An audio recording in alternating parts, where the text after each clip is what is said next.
In today's video, I'm going to teach you how to upload a Word doc to Google Docs. If you have a Microsoft Word file on your computer and want to work on it inside Google Docs, the process is very simple. In this walkthrough, I'll show you one easy way to do it directly from your computer so you can open, edit, and manage your document in Google Docs. To begin, make sure you already have Google Docs open in your browser. Once you're on the document screen, look at the toolbar at the top and click File.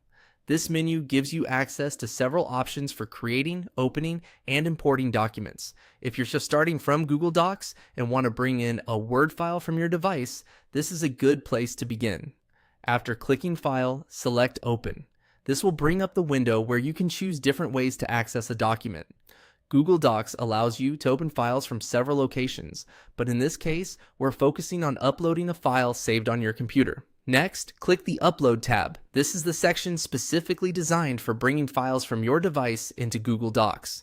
If you don't see it right away, just look across the top of the open window until you find Upload.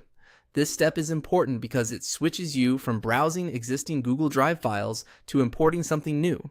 Once you're in the Upload section, click Browse.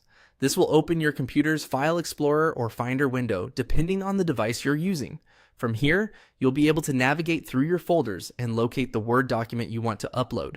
Now, find the file on your laptop or desktop computer, click on it to select it, and then click Open. Google Docs will begin uploading the file and then open it for you. Depending on the file size and your internet speed, this may take a few seconds. Once it opens, you can review the formatting and make any edits you need right inside Google Docs. One helpful tip is to give the document a quick look after it opens, especially if it contains tables, images, or special formatting, since some Word formatting can appear slightly different after upload.